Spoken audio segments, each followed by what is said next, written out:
Do you want me to just intro? Yeah. Wait, let me open this. No intro. Hello and welcome to R&C Watch TV. Though today we are joined by our first ever guest. So it's R&C and Lulu Watch TV. Hey, y'all. Thanks for coming. Yeah, very good to have you here. Yeah. Also, I'm also here, just out of frame. Well, yeah, you're only seeing this on YouTube, so yeah, we don't have a podcast for this one. I always forget that. This is straight to YouTube exclusive. Yeah, so we're super excited, A, because you're our first guest, and B, because you are maybe the world's foremost expert, who knows, on The Bachelor. That is absolutely right. I have been watching since the very first season with Alex Michelle. Wow. And have not missed a season. Okay, so now this was how many years ago? I don't know. Okay. That's a really good question. Yeah. 20? Over 20? I was going to say 20. Yeah, that's what I think. So 20 years ago, put me in the mind of Lulu seeing The Bachelor and thinking, this is a must-see. This is for me. You know, I wish I could tell you. I remember the promos. I remember seeing, everybody sort of talking about it. And I thought, all right, I'm gonna check this out. And I don't know, just immediately I was all in. Now, The Bachelor was not the first reality TV dating show. You're correct. And I am sure I'm going to get all of this wrong. There had been some attempts at shows before it. Excluding things like, the dating game or whatever that was called, right? But I think there was Joe Millionaire before, and then there was a Married at First Sight. There were some sort of terrible first attempts that came out of Fox. And then this was the first one that actually took. Interesting. Okay. And were you a reality TV person before this? No. And it's funny, I still watch reality TV, but I watch dating reality TV. So I'm not a Survivor, Big Brother person. But all those bad shows on Netflix, I'm all in. So I'm the same. Good. Yeah. I'm not only, but pretty much only dating reality television. That's right. Now, I got started in my reality journal and journey with The Real World. I did watch a season of The Real World, but only one. Oh, definitely more than one season of The Real World for me. That's my guilty pleasure growing up. Okay. Yes, that was definitely also my gateway drug into reality TV was The Real World as well. And it wasn't technically a dating show, but there was dating. There was definitely dating, and it was definitely like a dating forward reality show. If anything, I feel like they encouraged it because then it created drama in the house. Right. Yeah, good for ratings. Yeah, no, it was okay. So, Bachelor. Mm-hmm. What about it drew you in? So I've had 20 years to reflect on this, and I do think I just really enjoy watching the relationships. I enjoy sort of watching, what people are going through when they're in relationships. I think we all relate to that. We've all had bad things happen. We've all been broken up with. I think there's a way that I can relate to the experiences these young people are having. And of course, I know we're going to talk about the Golden Bachelor, that I just find fascinating. The way they react, the way they communicate, what lessons they've internalized, right? And how that comes out in the world. I just think and I love, don't get me wrong, I love a good love story. I also feel like The Bachelor has gotten away from that a lot. In several seasons. And so I think they are finally kind of finding their way back, and I'm thrilled about it. Oh, man. Yeah. So there's so many questions. How has The Bachelor changed over the last 20 years? I feel like, and again, I know I'm talking to y'all and you're not historians on The Bachelor, so this might not all make a lot of sense. To me, The Bachelor sort of peaked around the time of Hannah Brown. I think that was sort of when they were... That's when I saw. I saw the Hannah Brown season. Well, okay. What season was that for reference? Do you remember? Okay, so Sorry. Here's just for the 12 people who are watching. I watched 2 seasons of The Bachelor one full season and one partial season. And the reason I watched it was because I was working in a tech startup and I wanted to connect with the software engineers. There wasn't a lot. We had a lot in common, but they have a bachelor bracket every year. I don't work there anymore. They might still have it. So I thought, okay, it's either this or Disney Plus, and I think I'm going to be more into this than Star Wars. And so I watched the full season. I participated in the bracket. I did very poorly in the bracket, and I enjoyed it. And so then I tried it again, and it was the following season I found less compelling. But yeah, okay, so that was the peak. Yes. Was the show moving toward the peak, or did it just kind of veer in a direction that was like good? No, I think it had been good for a while. I think they had some really good contestants. I think historically their bachelorette selections have been much better than their bachelor selections. And I think the last several seasons with the bachelor choices have been bizarre. And I think not necessarily what people wanted, but what I think the producers thought people wanted. So you'd have sort of a group of men who made it really far in the season who were interesting and diverse and compelling, and they would sort of pluck out the square-jawed white guy who had been a football player, and they said, this is the new bachelor. And it's like, well, I'm sure he's a lovely man, but we've seen him a million times before, and there were all these other really lovely choices that we kind of cared about. And that went on and on and on. And I do think that we are now finally sort of steering away from that. So what do you think do you think that the thing that makes for a good bachelor and bachelorette is the same? Yeah, I do. I think, open to finding someone, again, interesting, entertaining.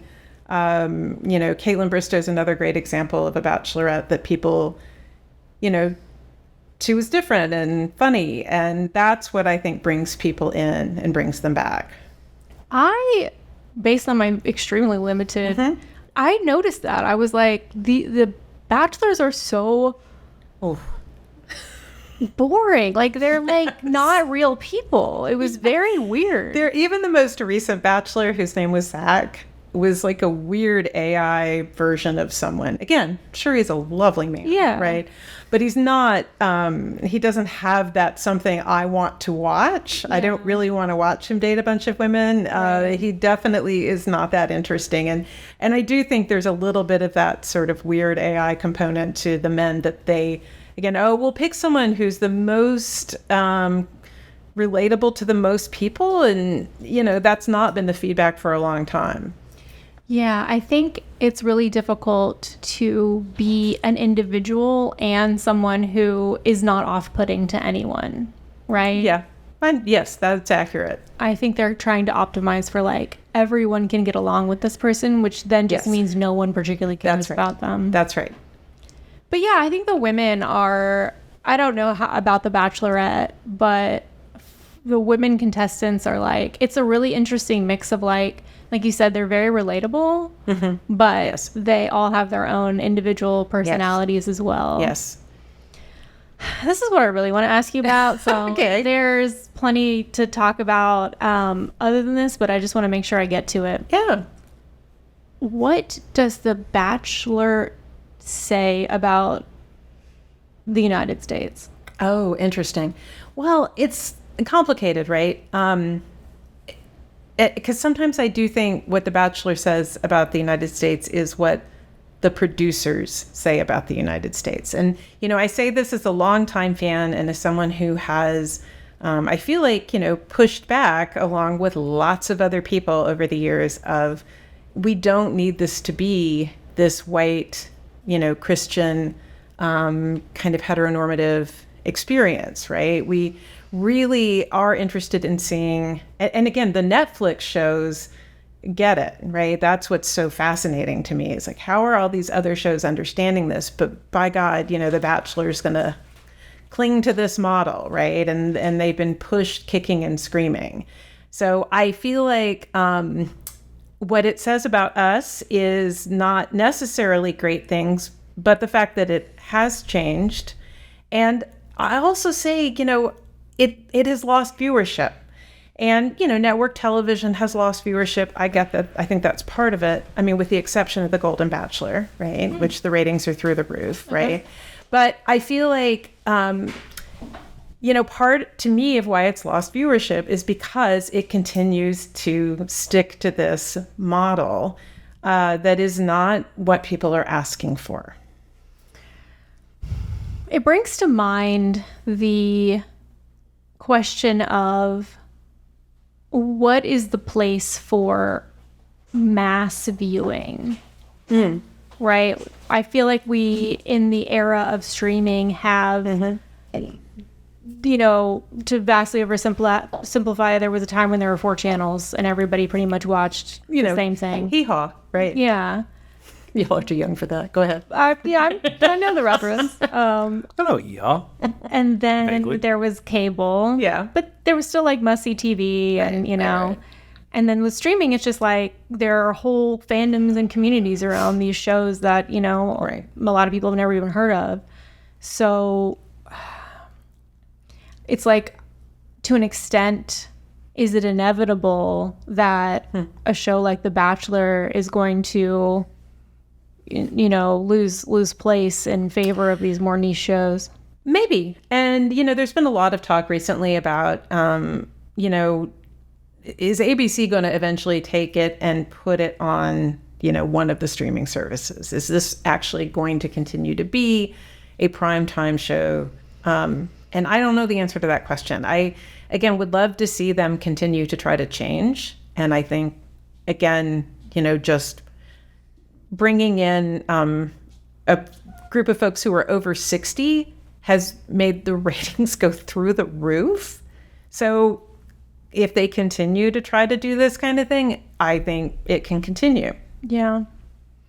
I wonder as well about whether there's opportunity. Like you said, there are these more niche dating shows on the streaming platforms. Yeah. I don't know, I'm thinking like Indian Matchmaker, right?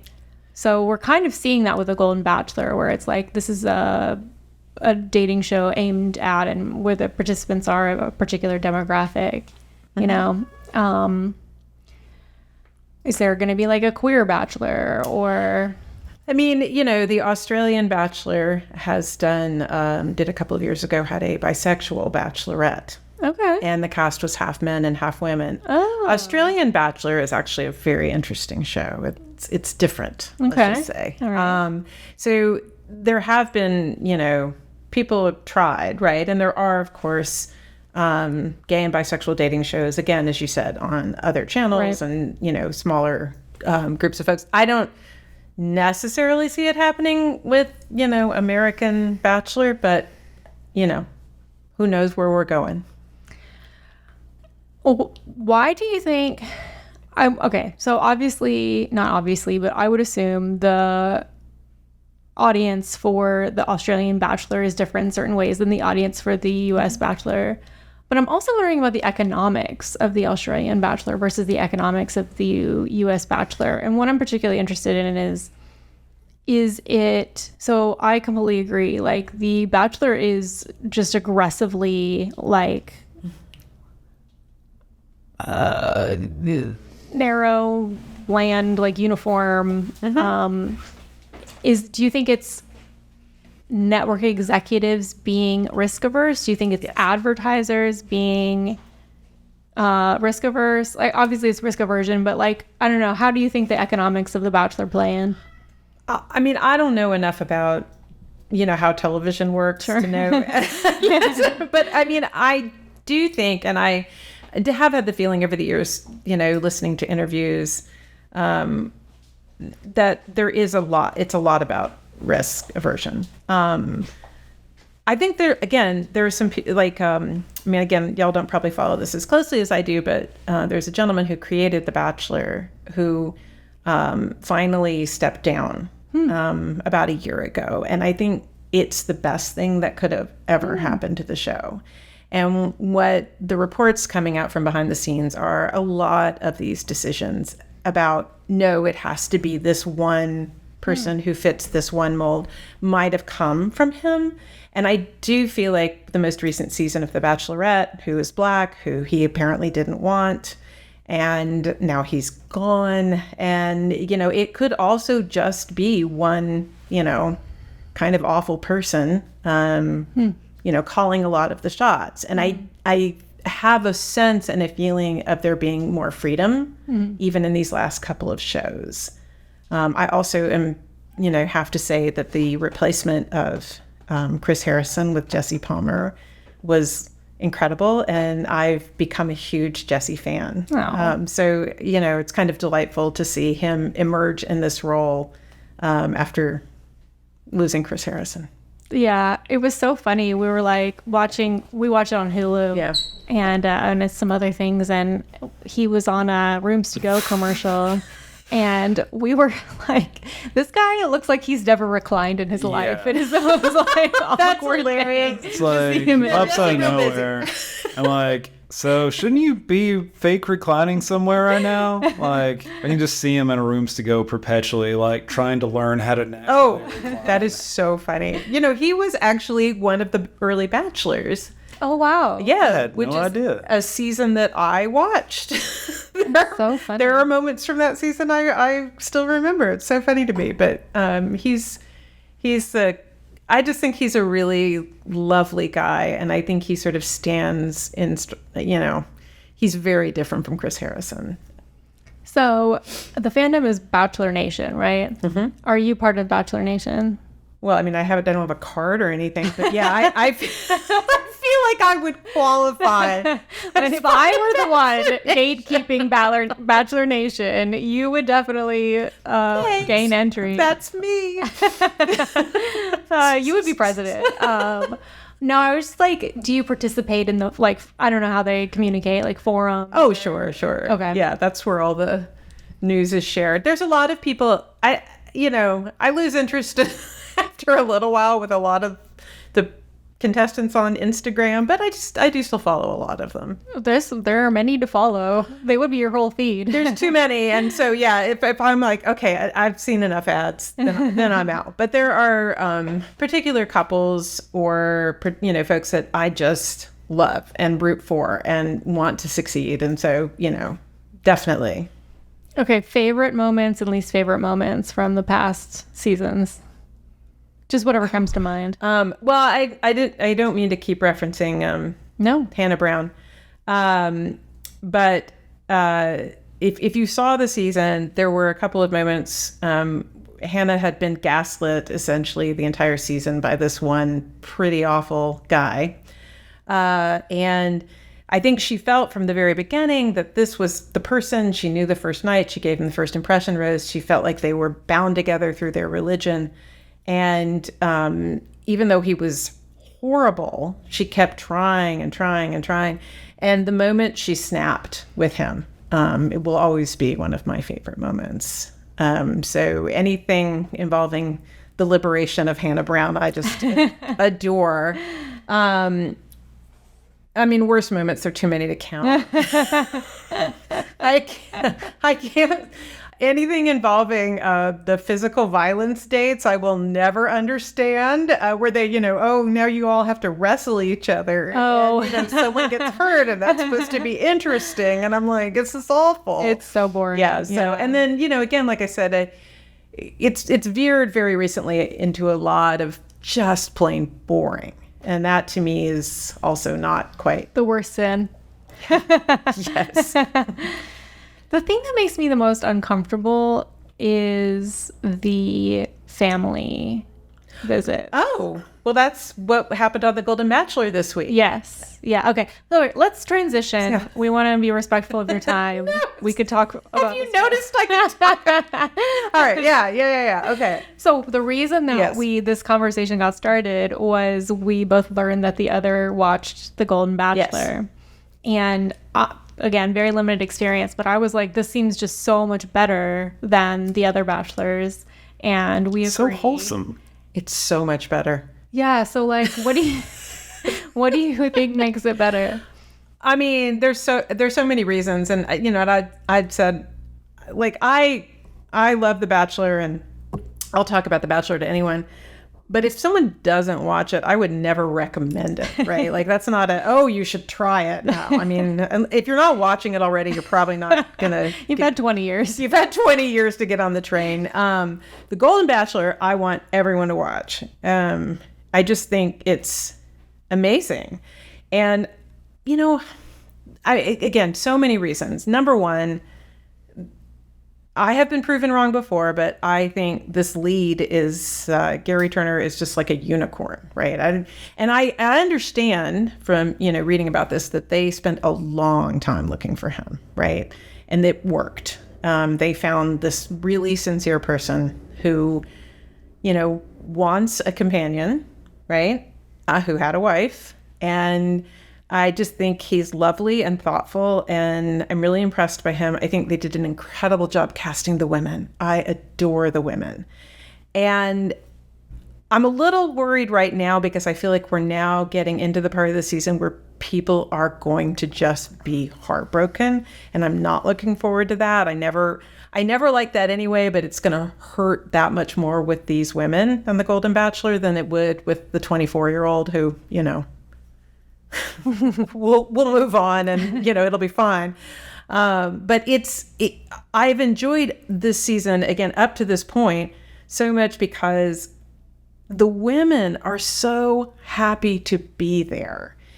I don't know if it's being in your 60s and 70s. I don't know if it's COVID. I don't know what it is, but it's like they're just excited and they love each other. And, one of them, Sandra from Atlanta, refers to all of them as sister wives, which is exactly what it is, right?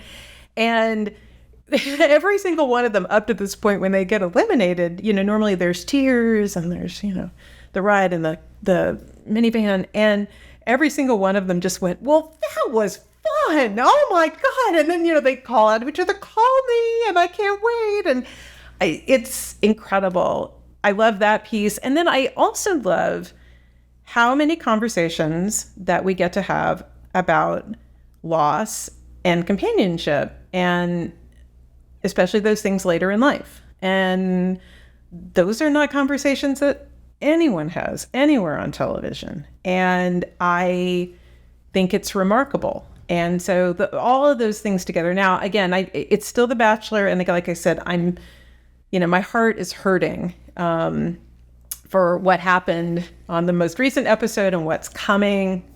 And I'm worried about Gary. I've seen him interviewed since then. He seems fine. So I know he's going to get through this, but but up till now, I think it's just the way they've handled it has been incredibly well done. I love your point about conversations about loss and companionship. I think that's so spot on and not something that had occurred to me like explicitly. I think loss is huge. I think in so much of our media, the love story ends at the aisle. Yes. And so much of our media depicts people who are young, and to have multiple women in their 60s and 70s on TV. Yeah. You don't see that. Period. You don't see that. Is rare. To have them on TV as sexual beings and grandmothers at the same time is unheard of. And so that's groundbreaking and really cool. Yeah, just that in and of itself I think is really cool. I'm curious about how much the math of dating in your 70s plays into the whole situation. So women tend to live longer than men, and men can and do date younger women more often than women can date younger men. Not can, but choose to. And I don't know, it just seems like between those things, the supply and demand for older men versus older women is already kind of skewed. And it gives older men a huge advantage in the supply and demand. So I don't know. It almost, my thought is, maybe this is wild, but like it kind of ups the drama in making him even rarer than he would be if they were all 40 years younger. No, I think that's true. I think that's true. But there's something I get, when the women are cut from the mansion and they reflect, one of the things they all said is, I didn't even know I could kind of feel this way, or, I'm gonna try doing this more, and I have a sense of that. I don't disagree with you. I mean, I think that that's probably the case. I do, everything I've read has said that they are planning a Golden Bachelorette, and that this is too many ratings for them not to do it. And I will be fascinated to see how that goes. Same. Yeah. Same. I feel like it'll be different. And I do feel like the ratios and supply and demand is going to have something to do with that. I don't know how that's going to manifest. Like, I'm going to say, well, because of the supply and demand, like, this is going to happen. Like, I have no idea. I don't know. I'm just curious. But I'm also, it's interesting to me. It feels like the women have more of a sense of perspective. Oh, yeah. That's great. Yes. It's like, yeah, I'm cut, Okay. Yeah. That was so fun. Yeah. Life goes on. I'm going to be okay. I didn't get picked, Yeah. It's not the first time. Hopefully it won't be the last. Well, it's, the emphasis that as a country or whatever, we put on for younger women, right? The idea you need to find your soulmate and you need to find this partner for the rest of your life. And there's the one, and, all of that is gone. Yeah. Again, this is, when Gary talks about, I just sometimes get lonely, right? And it takes away all of that pressure and the expectation. And it just, it would be lovely to find someone. I mean, he says in the most recent episode, maybe she's the person that will be my partner for the rest of my years, right? And that's the perspective that they all bring. That's what they would like to have. They all have beautiful, full, rich lives already. And quite frankly, I'm a little worried about how everybody's going to be integrating when nobody wants to move, but that's, a whole other issue. But it's, this would be lovely. And I think it's also part of the problem with why Gary has found himself in love with, I think, 2 women. Not 3, but that's fine. Tell it. Because I also think that actually he could make a really happy life probably with either of those 2 women, right? Which 2 are you thinking? Oh, I'm talking about Faith and Leslie. Okay. I think his feelings for Teresa are a little bit like he went in hard on that first date and he got really excited, and I don't think that relationship is where the other 2 are, but he has a hard time letting that go. That's what that's immediately, that's exactly what I told Rob. I'm like, Teresa's going home. Yeah, Teresa's going home. Just gonna, the electric point's like, now I have to stand there for a whole extra week waiting. I was so mad. I was pretty bad. I mean, that's just a low blow for really, cliffhangers. It was harsh. I'm sorry. Like, you were such a drama king. Come on. What, to the show or to Gary? To Gary. Oh, I felt for him. He's such a pure soul. I don't know. I know this is going to destroy him. Yeah. This is going to be worse for him than Teresa by a lot. Oh, I completely agree. I think Teresa's going to be fine. Yeah. Truthfully, I think Faith's going to be fine. Leslie's the one I worry about. Yeah, I agree. Imagine what happens if Teresa's the one that doesn't get cut next week. The only thing Teresa has going for her is she seems the most like gung-ho about him as far as like changing her life up. Yeah, I agree. But there is a phenomenon that happens as the historian where sometimes people get cut third who you really know should have been cut second, but it makes the final decision easier. So you keep the person who you actually have slightly less of a connection with, to make it less devastating for you as the lead. Sense. Yeah. And so I don't know, who knows what he's going to do, but I think to me, his heart is with Leslie and Faith. That scene with Faith in front of the family on the bench, where the whole, will you say it out loud? I mean, I gasped. I was, and they said, I love you to each other. That just blew my mind. That blew my mind. It was like very sweet, but also awkward because all the kids It was were like awkward, but it was so lovely. No, it was lovely. It was lovely. Like the rest of the show, it was strangely wholesome. Very wholesome. You know what I've noticed is he's described her as beautiful either more than anyone else or Yes. the only one he said that about. Yes, I agree. I think she is the one that he was most physically attracted to immediately. I also believe him that, that's not the most important thing. I think that went away as the most important thing pretty quickly. But Yeah. I agree with you. She is the one that kind of...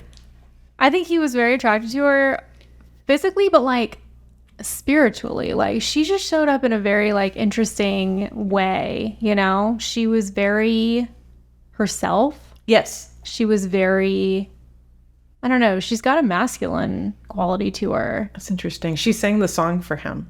Yeah, it's And an that really, interesting like, mix of, yeah, you're right, you're right, and, you're right. and Yeah. tough. She's like, I ride motorcycles, but I write love songs. She's very confident. very confident. Very confident. Yeah. Yeah. She seems like she's going to be the most okay. I agree. Which I think is very attractive.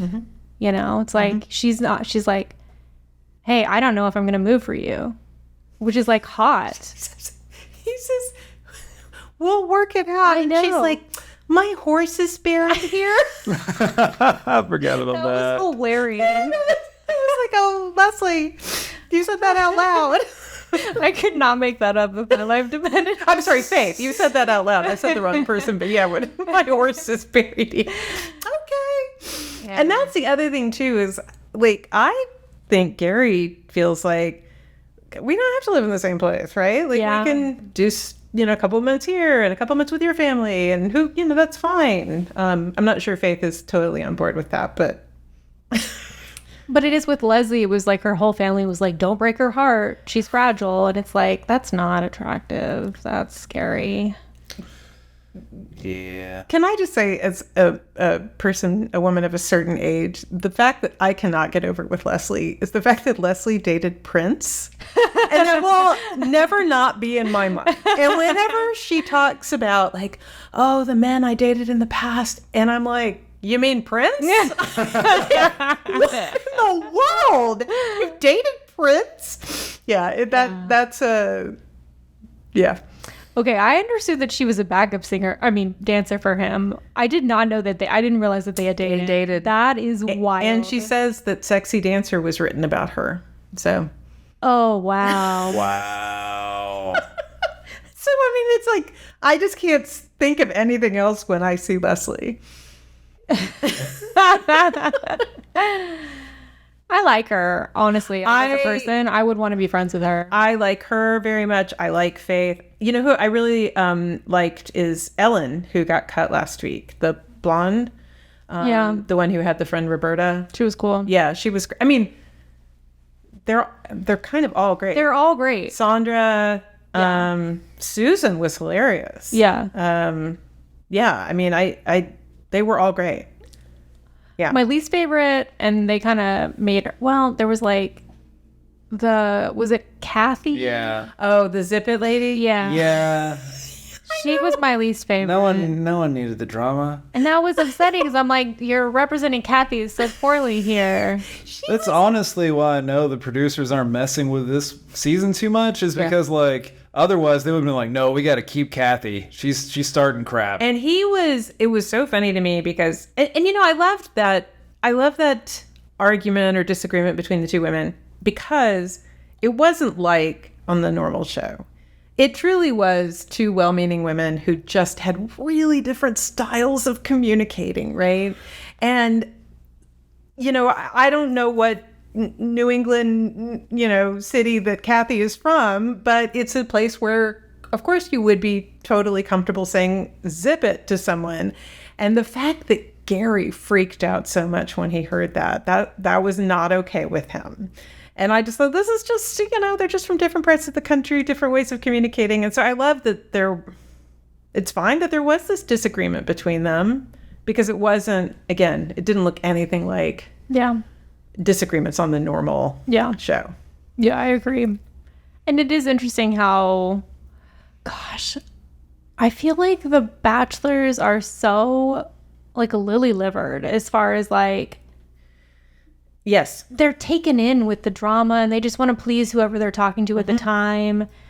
Whereas I feel like Gary was just like, oh yeah, we're unintimidated. Like, like, these are the requirements for behavior. It's a really good point, and I do think that the Bachelorettes have always been so much better about handling disagreements. Whenever they see that, they just shut it down. Michelle, I'm forgetting her last name. She was the Bachelorette a couple of seasons ago. She was a teacher, like an elementary school teacher, and it was great watching her go into teacher Michelle mode with the children. Now boys. Yeah, I mean, it was like, all right, let's get to the root of this, and now we're done. And she would just walk someone out, and it was like, oh, I love that. Yeah, it was great. But the men seem to have a much harder time doing that, or at least the men that they have selected. Right. We don't want to generalize. Yeah, I thought that the friendships between the women has been my favorite part so far. They just seem like genuinely to enjoy each other's company and to root for each other. Oh my gosh. Like, oh my god. Oh, even in the rose ceremony. Yeah. When each one walked in, they reached out, held each other's hands, blew each other kisses. It was like they really love each other. Yeah. And I do believe that is I can't wait to see the women tell all. Sure. Because, well, I'm hoping it is like the rest of the season in that it's just lovely and wholesome, Well, you need a little drama. Oh, there'll be a little drama, but I don't, not the sort of normal, I'm trying to audition for paradise kind of thing, right? So, yeah. Yeah, and they seem to, when they get eliminated, be genuinely happy for the women who get to stay. They seem to have a sense of perspective about it. They seem to just like get along. And I think possibly one of the reasons for that is that as you get older, you are in fewer congregate settings with people your own age. Mm-hmm. Yes. And I think in addition, because you're in fewer of these congregate settings and they tend to be smaller, you don't necessarily get to easily hang out with people who have things in common with you. That's right. And I think that these women are in a place where they're in a congregate setting with women who have, not just something in common with them, but like kind of a lot in common with them. Like they're all single, they're all wanting to date, they're all like kind of badasses, they're all hot, like they're all ambitious to an extent, they're all risk-taking to an extent. And I think that they appreciate this opportunity to be together in a way that the younger participants don't. Yeah, that's exactly right. And like, when else are they going to have an opportunity? Like, here are 20 new best friends. Exactly. And you're right. They do all have that in common. And the other interesting thing, and there very well may have been folks on the show who didn't have children and grandchildren, but most of the ones that we got to know more about did. Right. And that was another, I think, amazing dynamic on the show because 2 of the contestants had to leave because of something that happened with their adult children. I mean, one of them their daughter had just had a baby and she was having, terrible postpartum issues. And, these are not things that the regular contestants are going to have to ever deal with or think about, but they're all, oh no, I have to go, and this has been fun, but I have to go, and I love that too. It's so much more interesting. Real life is so interesting. Yes. Yeah, I love that. Rob made a prediction that woman, I forget her name, that the producers are going to bring her back. For Golden Bachelorette, or just bring her back for her back for this season. Which now that we're getting close, I don't know if they would now. I'm blanking on her name too. I also thought that was a possibility, but I agree. I think he's too far along with the 2 contestants. Let me emphasize. With not Teresa. So yeah, I did think that for a minute. She wasn't, in my opinion, she wasn't quite ready. Her husband had passed away. They're the ones who had that conversation while sitting on the top of the bunk bed that I thought was really lovely, but she seemed still very overwhelmed. She had lost her husband not too recently. And I can't even imagine, Yeah. So there was it Sandra who had been single for 26 years? I thought it was the person from Atlanta, but I cannot remember her name. Sandra is the person from Atlanta. Okay, yeah. So then maybe, yes. Yeah, it was like more than 20 years. Yeah. And I was just like... Sandra, who is 75, looks like she's like in her late 50s. Yeah. I'm like, what in the world? With her 2 knee replacements. She was amazing. I loved Sandra. I wish we had gotten a lot more of her. I do too. I was But upset. there wasn't a connection. No. That was part of it. And But she stayed a long time. same thing with Susan. I thought those two were they were great that people to sort of keep in the process. Even they weren't going to be sad when they left, and they were just fun to watch. Yeah. No, I just first of all, men age you. It's just like, what in the world, Sandra? I mean, it was. I felt that way too. Who was it? Faith's older sister last night. I was. Get her on the show. Like, Yeah. she was so cool. Yeah, she was cool. Yeah, that was, that's the thing I love too. I love these shows. You just get to meet these people that are amazing and fascinating. And, Susan, I feel that way about, right? Like, she's a star, right? She's great. And it's nice to be able to just meet people like that. Yeah. It was weird though. Faith's sister said, I didn't believe in love. It hurt I was like, oh. The love thing, I think she specifically referred to it as. I don't know that I've ever believed in the love thing. In the in-love thing. But they seem to love each other. And I felt really sad for her sister. Yeah. I need a backstory. I need a spin-off. I would love to know. I want to know about their whole upbringing. Who broke your heart? Yeah, who hurt you? Yeah, I mean they're the ones who I guess said they were essentially homeless, as teenagers, and no, I would love to know more about them. Just amazing, interesting people. And the other thing that I love about the show, is just that's what we're here for. That I think is so cool is that all of these women know what they're good at. And, when they did the talent show, I thought that was kind of remarkable because it was a sort of, oh yeah, this is the thing I do and I do it really well. And there's nothing boastful about it. There's also no false modesty, right? There's nothing wrong with saying, I am really good at this. Yeah. And then doing it. Yeah. And that seems to me also to be something that, people kind of grow into. Yes, definitely. Yeah. Ideally. Exactly. Yeah. I was like, I would do spoken word poetry. See? I thought it was a good touch. Yeah. It was nice. It was a nice way to end. Yeah. Somebody did it. Ellen taught sex ed to middle schoolers. Yeah. I loved that. That was great. Yeah. It's a weird, mix of horny and sex negative, The Bachelor. Oh, sure. Yeah. I mean, just the fact that for the longest time, they didn't even... They never even showed the couple together after the overnights. That was broken, I think, with Caitlin Bristow.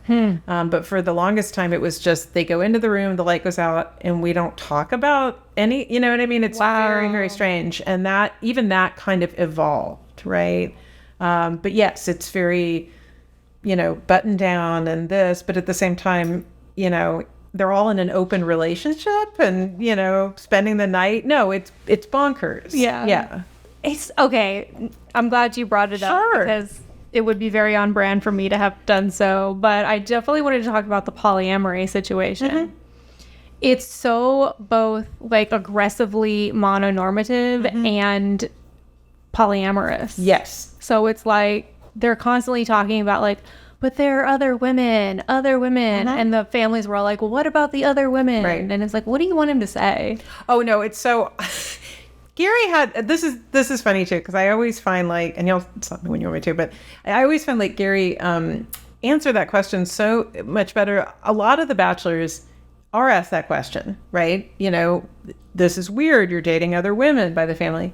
And they're like, well, you know, right? They don't say anything. And Some awkward word vomit. Yes. And what I love with Gary is he's like, it is weird, isn't it? Right? I mean, that was so lovely and refreshing. Yeah. Like, I think it's weird too. Yeah. I don't know what I'm doing. I mean, Yeah. I that's the right response. Yes. Right? Yes. Yes, this is weird. It's a television show. Yeah. Right? Like, we all sort of agreed to this bizarre format and came into it, and I don't know what's going on. And, you know, I'm having, you know, someone described it once as like they're having a bunch of different relationships that they would have normally had consecutively. Right. They're just having them all at the same time. Right.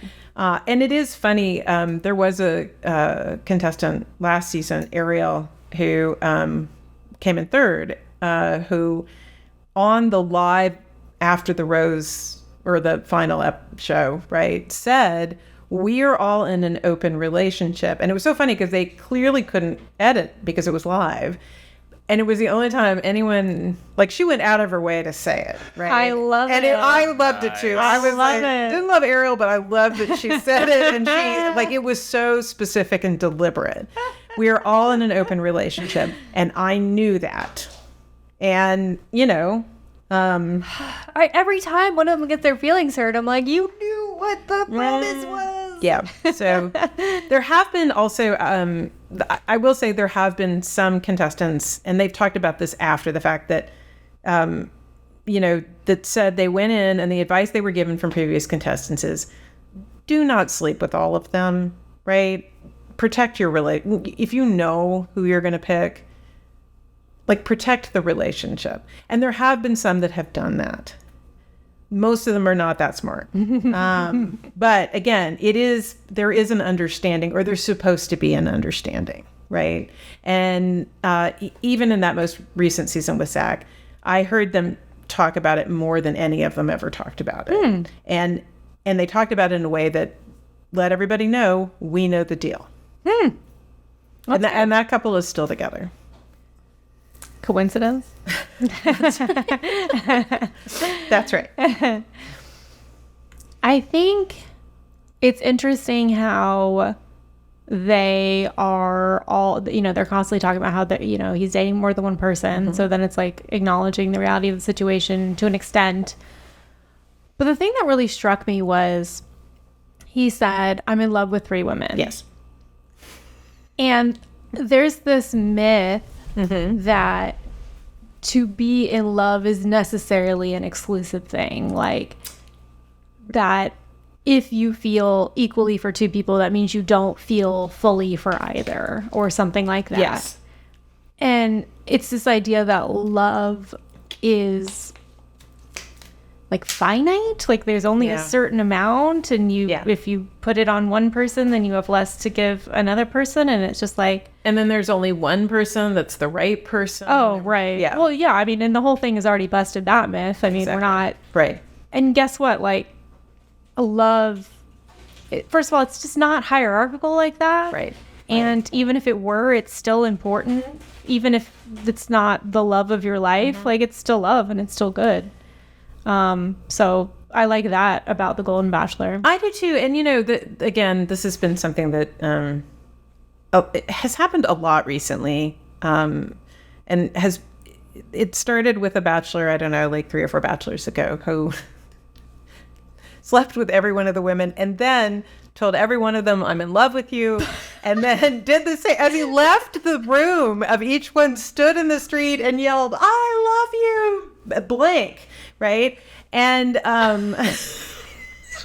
was, I mean, This isn't F-Boy Island. bless him. He was so over his head. Right. He really didn't know what he was doing, but he, you know, truly had no one else in mind but what he was feeling and experiencing in that moment. And, you know, he got a lot of shit for it. And there have been subsequent and bachelorettes who have expressed love for more than one person. And I think also the attitudes about that is changing as well, right? Because it used to be, again, you did not do that, right? You didn't do that. You just kept it to yourself or whatever.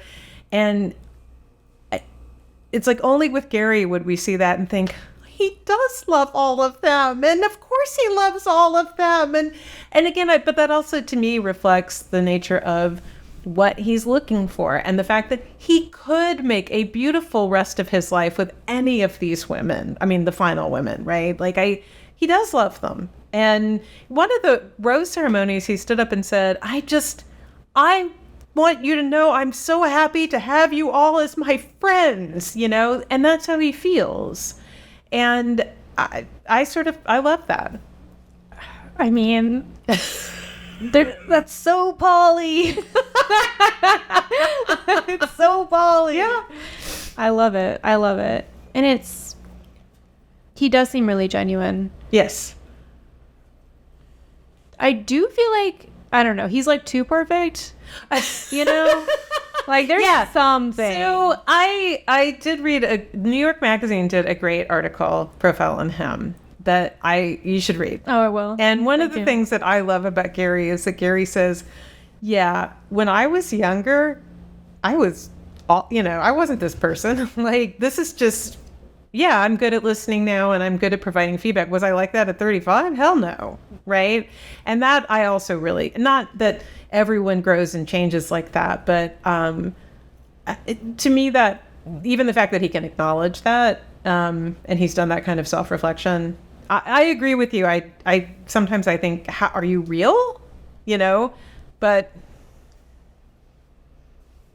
maybe they're just nice people out there and they took a long time to find him. Maybe it's because we're used to seeing like the contestants on these shows being from like people like closer to like, like earlier in life, and like they had not gone through That's exactly reevaluating themselves yet. Yes. And it's like we're just so programmed to expect like that hidden tick to just be under the surface. Like, and let's be real, it's happened so many times, right? Where I just think, oh, I love this person, and then, oh, look what they did in high school, great, that kind of thing, right? And so, I always say, well, from what I can tell, the person seems lovely, but I agree with you. Like, this is Gary having lived a life, right? And this is who he is. And so it's great. It's great. I think it's why the ratings are, and they haven't dropped off. Like, people are watching this show, and why I think they want to do a Golden Bachelorette, because I think people are really interested in this, right? I think people are really interested in it, and I think now that we're speaking about it, I'm thinking about previous seasons and just dating shows in general, and I feel like one of the constants is you're watching two people interact and you're like, stop, like, why, like, no, like, don't say that, like, don't respond that way, don't do that. And they're always drunk, so that's like a huge conflict. Well, we can talk about that, but that stopped. There was an incident, and the alcohol stopped with The Bachelor. Oh, really? They still drink, don't get me wrong, but they have a limit. Oh, yeah, and that's quite frankly made a huge difference, and I'm grateful for it. Anyway, okay, I'm sorry. Yeah, I had no idea. Yeah. Well, that's interesting. But I agree. Love is Blind. They're wasted all the time. Yeah, and they're having these arguments, and I'm like, this is just a stupid drunk argument, and you don't even remember what you're saying. There's nothing on the line here. It's just no. I hate it too. Yeah. But I do think probably they're drinking less because it's harder on their bodies. I know, I drink less. Yeah, all right, exactly. 22. But yeah, so do you think, how much of it do you think is just like, there are a lot of older people, they tend to watch network television, there's not a lot that features them? I mean, yeah. I think that's part of it. I think, we're all starved for this kind of story. And, I don't think it would have necessarily worked with someone else, but they took their time, and, we have a large group of our population that's aging. I mean, I am much closer to the age of those women on the Golden Bachelor than I am the original show, even though I was when I first started watching. So, you know, I can relate to so much of what they're talking about and what they're going through, and I assume I'm not alone in that, right? Totally. Yeah. Yeah. I mean, I think that's true. And it's like you said, I just feel like it's objectively more interesting. It is. You know? They are objectively more interesting. That's what I mean. They are, and so the drama can be. Or That's it's not right. even the drama, like there's just the conversations. I do. Yeah. I mean, like I said, I do think that there was so much, especially in the last like 5 years, so much manufactured drama, right? You know, oh, well, this is, you know, we'll make this person even more insecure and we'll make them cry more and that'll be interesting. No, it's painful, right? That's not what we want to see. You know, that reminds me, I feel like we are in an interesting era in television, and I feel like it really ramped up in 2020, where I feel like there was like the Leave It to Beaver era of television, where you had heroes and villains, and then you had the Wire era of television, of like It's Always Sunny in Philadelphia, and just like, you know, either anti-hero or just like, you know, villains who are just the stars of the show.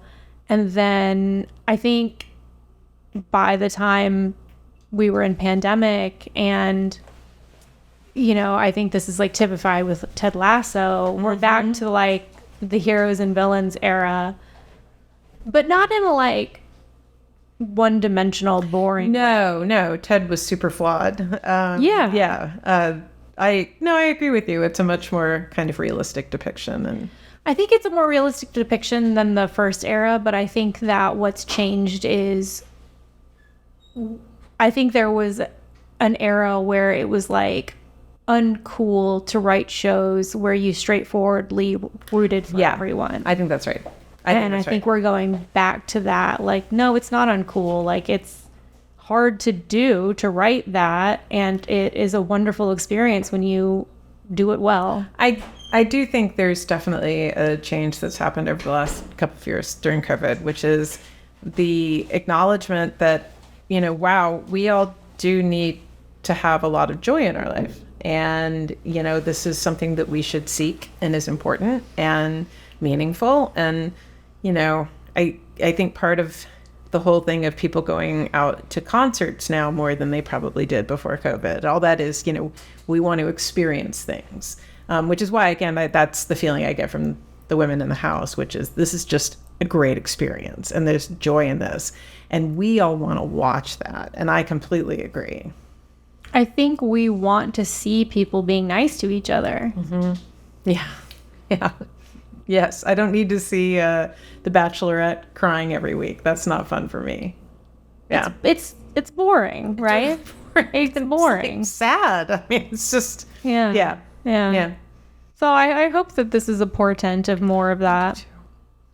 And I loved. And by the way, Charity season, the most recent, The Bachelorette, was also pretty fabulous. And I'm hopeful for her and her partner, and and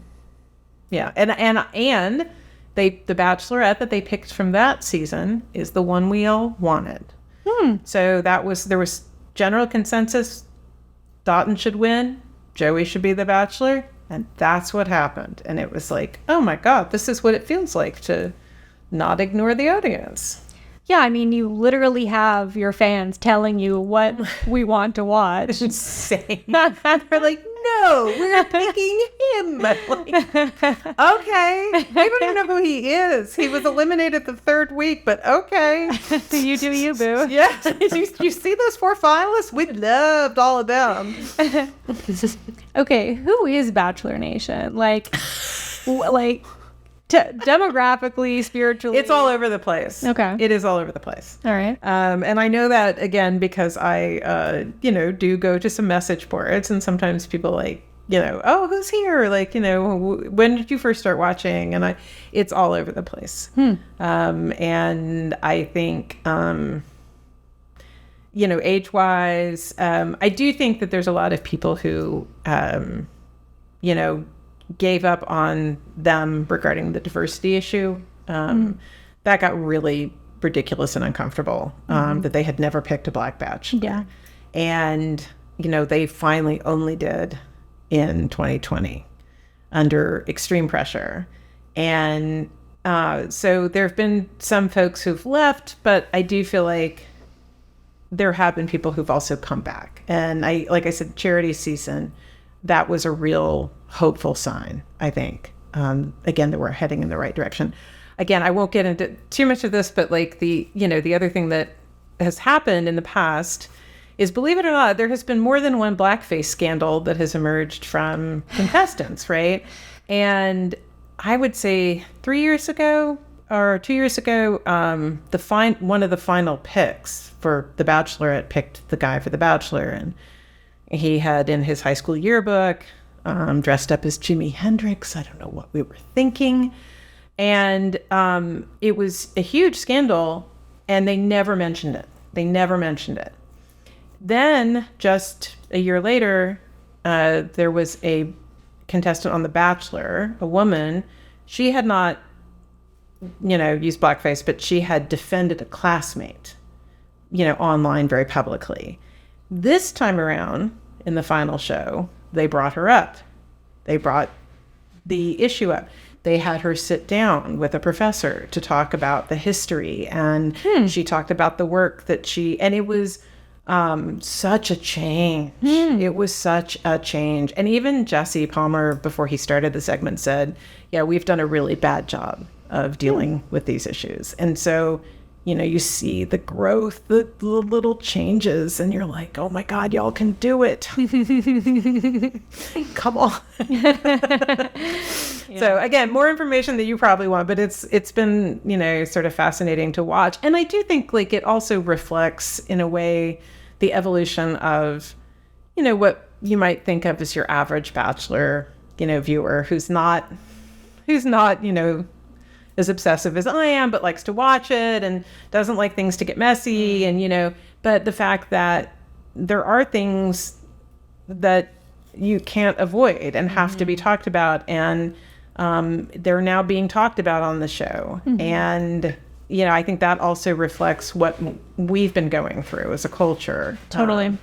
I just have always playing catch up. Always playing catch up.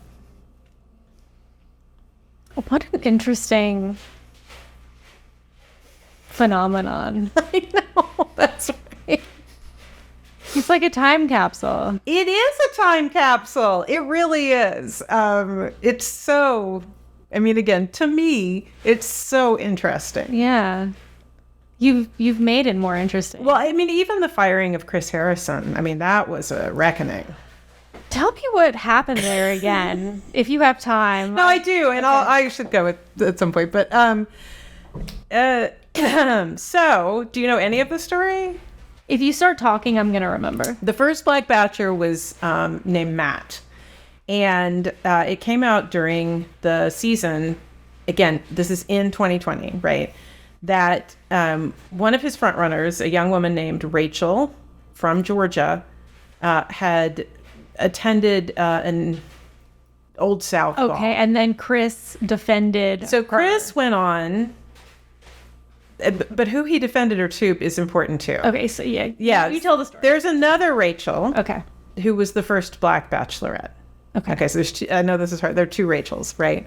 But the Black Bachelorette Rachel has gone on to become a television host, and she works on Extra TV. And so Chris went on the show to do an interview with her, the Extra host, and that's who he defended Georgia Rachel to.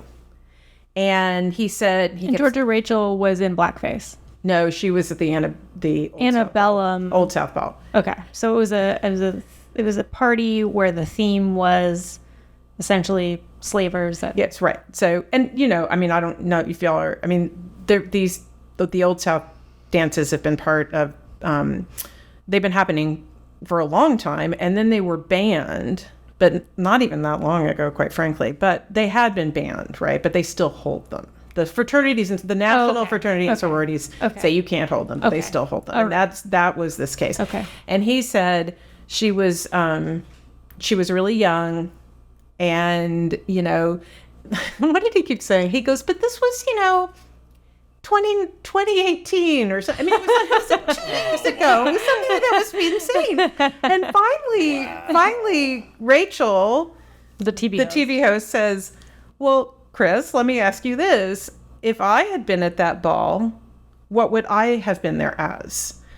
And I mean, that was like, a moment. And he just went on and on. She was young. We have different expectations in 2020. And what was really wild was after the interview, he thought it went really well. Go back and watch it. It's wild. I think I have seen it. And Yeah, it is wild. he called up TV host Rachel and said, "Thank you. That was such a good interview." And she's like, "What is happening?" Like, I'm glad you think that now. So it was aired, and then he was put on temporary suspension. Okay. And no one knew exactly what was going to happen. They brought in Emmanuel Acho to host the After the Final Rose with, and oh, by the way, Antebellum Rachel was the final pick from Matt. And so, I'm sorry, did I move? And so the After the Final Rose was a whole, this is what the entire show was about. And it was about Matt and his reaction when he found out, and Rachel's reaction.